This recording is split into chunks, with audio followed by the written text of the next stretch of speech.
주님, 제 마음이 너무 둔해서 주님을 볼 수 없습니다.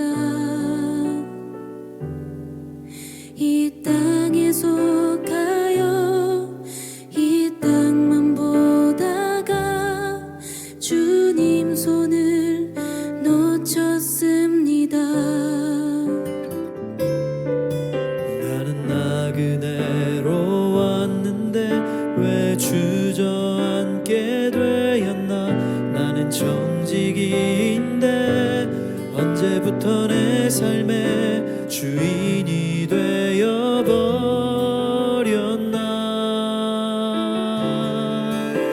믿음이 없이는 기쁘시게 못하나니 고된 수고도 다 헛될 뿐이라. 믿음이 없어서 무너진 삶의 모든 자리에 다시 주님을 기다립니다.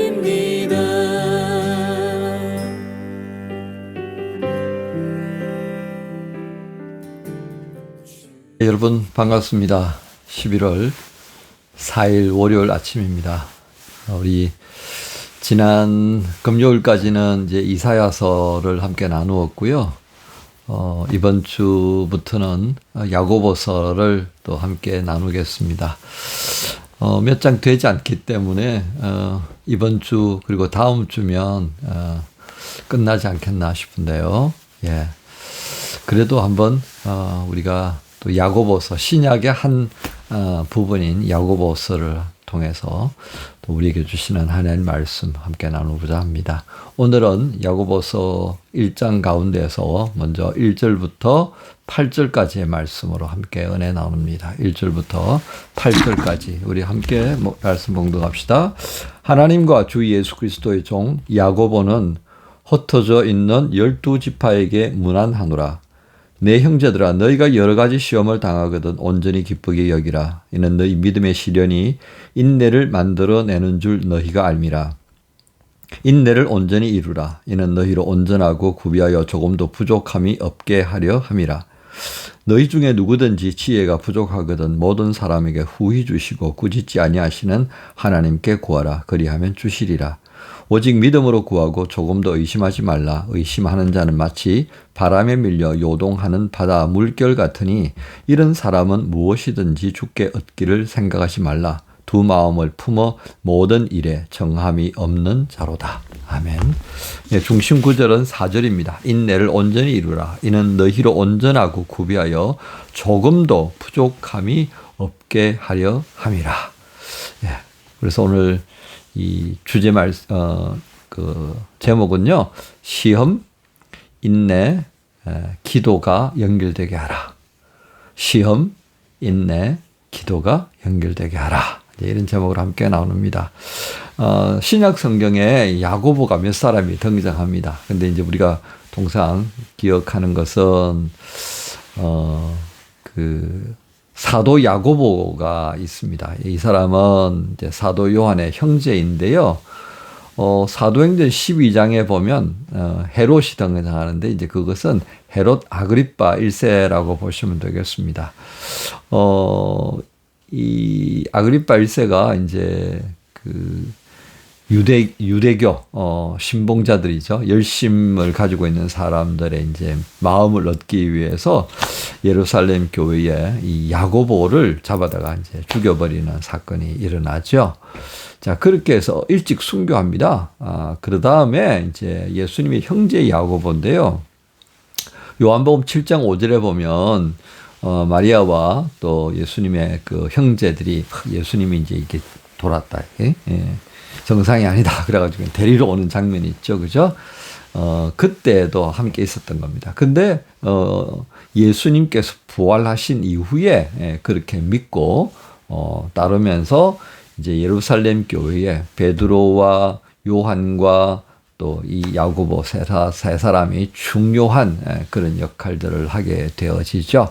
그래서 이런 배경을 가지고 있는 이 야고보, 예수님의 형제 야고보는 유대인들에게 상당한 영향력을 끼쳤다 하겠습니다. 그 영향력 중에 하나가 바로 이 흩어져 있는 유대인들이 세웠던 교회입니다. 이 디아스포라 유대인 교회인데요. 이들을 향해서 이제 말씀을 증거하게 됩니다.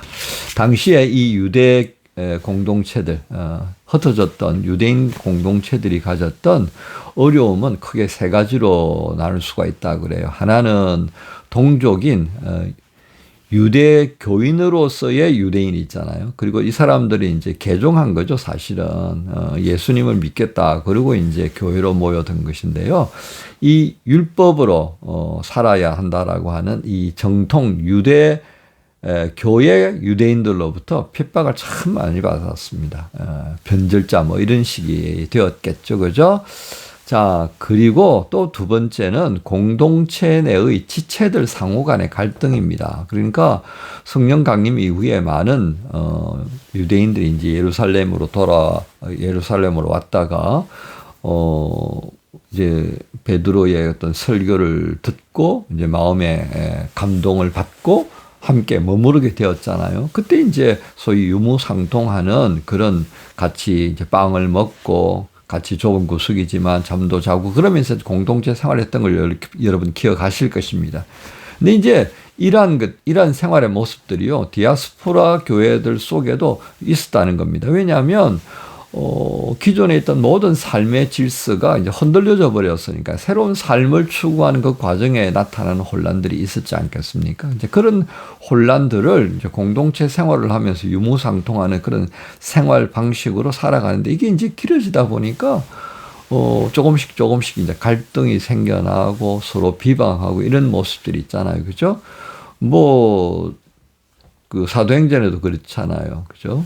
헬라 출신의 어떤 그런 과부들이 이제 이 어떤 식물을 공급받는 데 있어서 차별 대우받는다. 뭐 이래가지고 문제 제기하고 그래가지고 이제 사도들이 그렇다면 우리는 기도하는 일에만 전념하겠다. 말씀 전하는 것만 전념하고 이런 모든 생활에 대한 부분들을 살피는 일에는 집사들을 세우자. 뭐 그렇게 되어졌던 거 아니겠습니까? 이제 이런 일들이 이제 일어나기 시작했다 이거예요.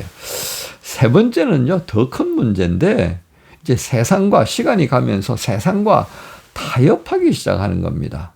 물질을 이제 더, 이렇게 모아서, 소위 말하는 이 사람이 욕심이라는 게 끝이 없잖아요. 그죠? 돈을 좀 가져보니까 또 도움이 되거든요. 그러니까 이제 그렇게 적정한 선에서 살아가면 될 텐데 더 많이 가져야 되겠다는 그런 모습을 취합니다. 캐나다 출신의 어떤 그 철학자, 경제학자인가요? 이름을 제가 기억 못 하겠는데 그분이요.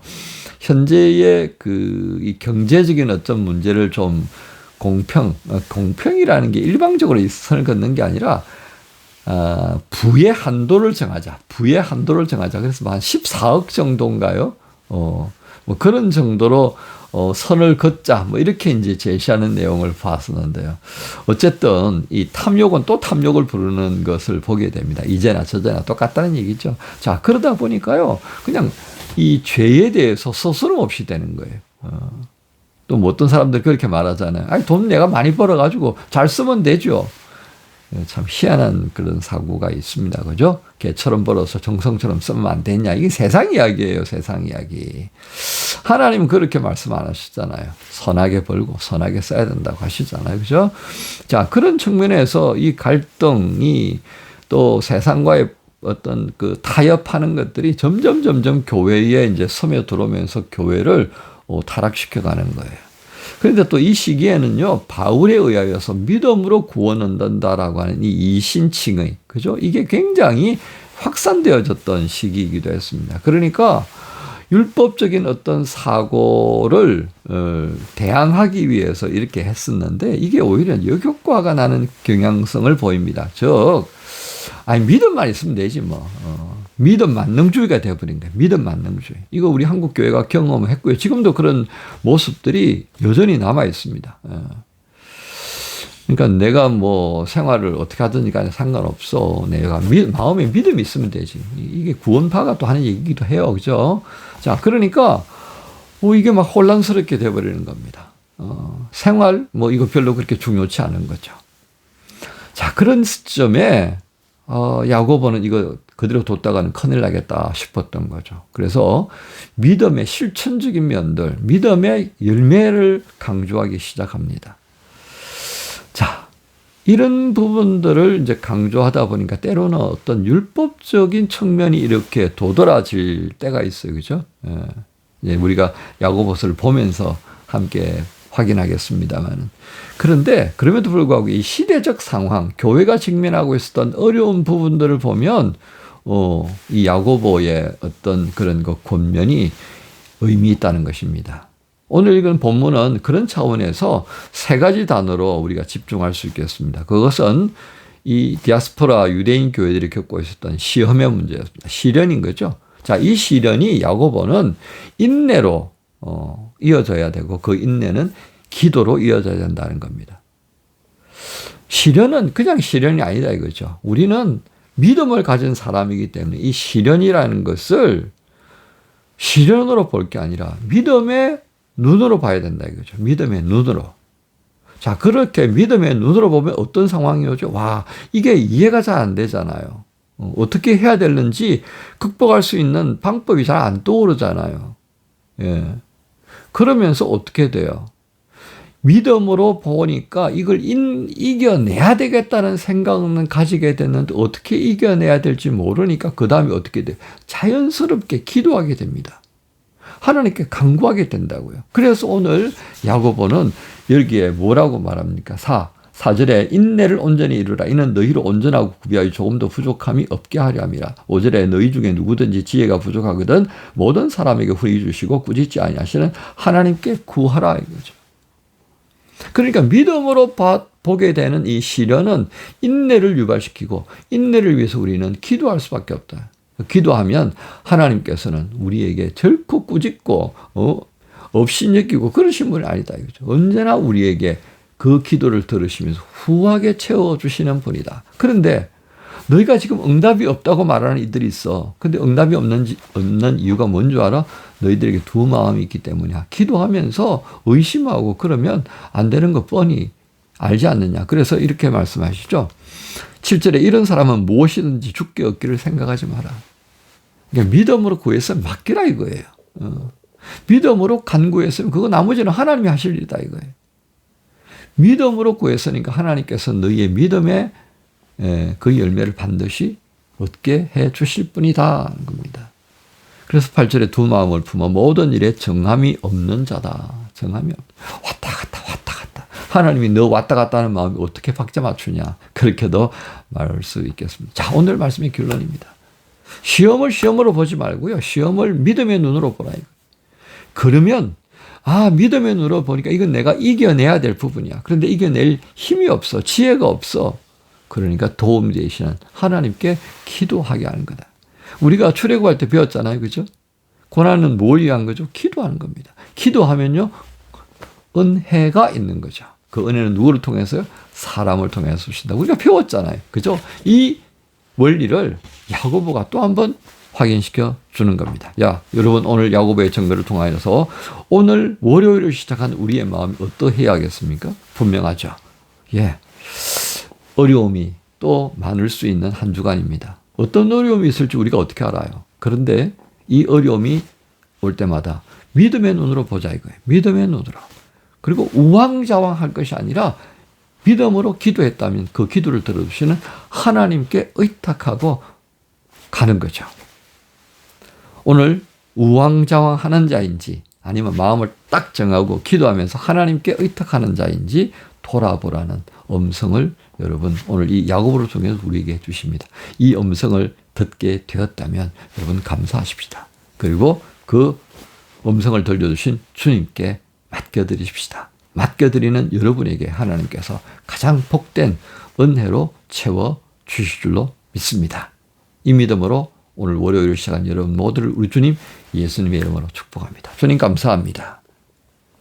믿음의 눈으로 보는 시련은 극복할 수 있는 인내의 자라감을 또 만들어주는 촉진이 되고 그 인내를 위하여서 필요한 하나님의 은혜를 구하는 기도의 자리에 서게 되는 것을 또 한번 알게 됩니다.